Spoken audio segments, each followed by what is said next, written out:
Well, good morning, everyone. I'm sorry. There's a tradition around where I come from, the state of Delaware. When there's a governor in the room, you got to stand up. And your governor's here, and I wanted to say hi to him. So thank you, Governor, for being here.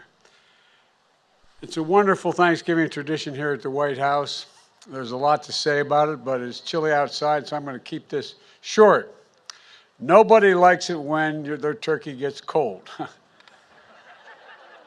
I don't know if they're mad yet or not. But at any rate, I want to thank Ronnie Parker, chairman of the National Turkey Federation, and his family from Monroe, North Carolina. Ronnie's got 44 years in the turkey business, and he also is the grower of our honored guest today. And Lexi, he got a lot of help from Lexi, our fourth-generation member of the ranch where the turkeys were raised and prepared for this very day. They don't know what the verdict, I'm not sure of the verdict yet, but we're going to find out in a minute. They listen to a lot of music, I'm told, in order to prepare for the crowd noise today. That's real hard work. And they interacted with the children to show their softer side. Sounds like another flock hoping to come to Washington in 2024. Look, we're joined by another special guest, and that is for what is the largest national turkey presentation ever held at the White House.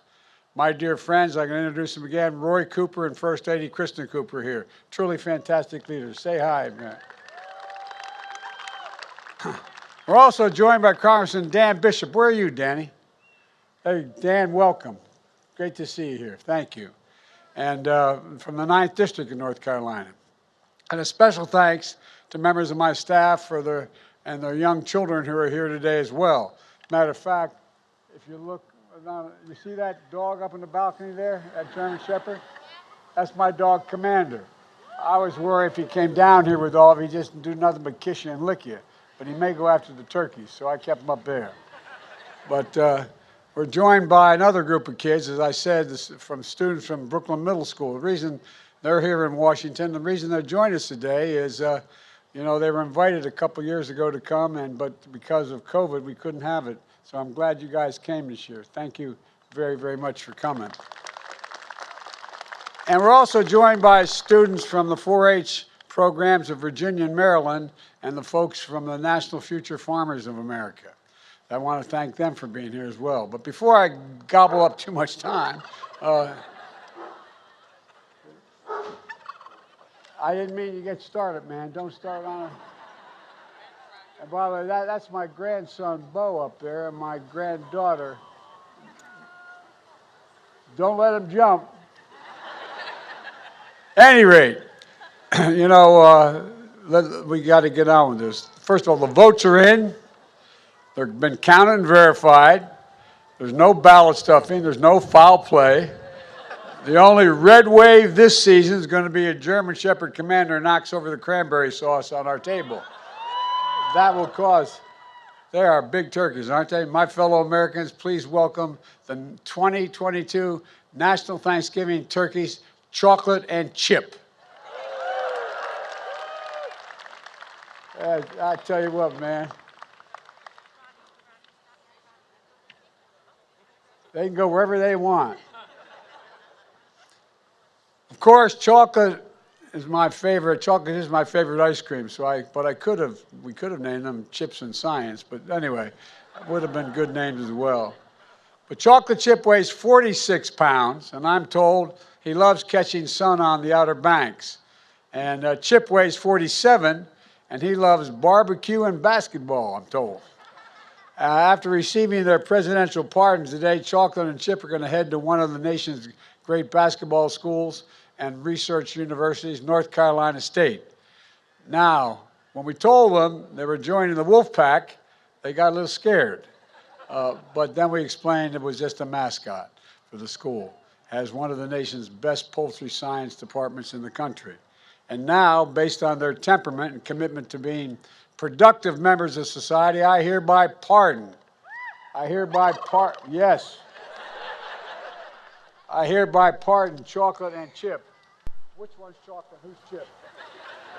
This is Chocolate. This Chocolate, you're pardoned, and so are you, Chip. Chip says, I know, I don't even have to be told. Honey, why don't we put them on the table? Can we do that? You can do that. That's a big bird, man. We have more chickens than anybody in the nation in Delaware, but we don't have turkeys. Look at this. God love you. Now, this is chocolate, right? It is. Chocolate, you are pardoned. You are pardoned. He said, you had to tell me that? Yeah, you are. Yeah, I'm serious. He said, I don't know, man. You didn't have to pardon me. I knew I was pardoned. At any rate, thank you both very, very much. Thank you. Thank you very much. Appreciate it. Appreciate you. How many turkeys you got down there you raising? Circle S Ranch grows about 9.5 million turkeys a year. God love you. 9.5 million turkeys. I tell you what, that's like some of the countries I've been to. Anyway, do you want to talk? No, Look, folks, in all seriousness, let me close with this. We can't forget the reason for Thanksgiving in the first place. The Pilgrims thought it was pretty important in tough times to come together and thank God, to be grateful for what we have. That's what the Thanksgiving tradition is all about, being grateful for what we have. And grateful for fellow Americans who we may never meet, but who will be, there you go. They're grateful. And think about the scientists and researchers, doctors and nurses keeping us safe through the pandemic. 2 years ago, we couldn't even safely have Thanksgiving with large family gatherings.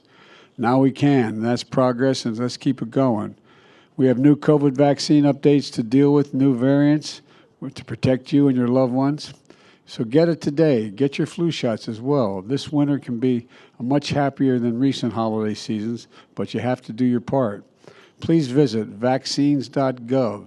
Decide what you're going to do. We're also grateful for frontline workers keeping essential services going and growing and providing food on our tables. We're grateful for our faith leaders and their counsel and comfort and support. Later today, Jill and I are going to be flying down to North Carolina, to Cherry Point, North Carolina, for a Friendsgiving, where we'll be serving Thanksgiving dinner to the troops and military families to demonstrate our gratitude for their service and sacrifice. And so many of those families are missing someone at their table today, like our family. So many military folks that we have lost. And so it's just really it's important to keep them in our hearts, those who've lost so much and those who are going to have an empty seat at their table this Thanksgiving. This is a special time, and it's in the greatest nation on earth, so let's be grateful. Scripture says, let us rejoice always, pray continually, and give thanks in all circumstances. Folks, let's remember all the political fighting that goes on you read about. Let's remember one thing. This is the United States of America. The United States of America. There's not a single solitary thing beyond our capacity as a nation. Nothing beyond our capacity if we do it together, united. United. You picked two great turkeys. From the Biden family to all of yours, happy Thanksgiving, and may God bless you all, and may God protect our troops. Thank you all for being here.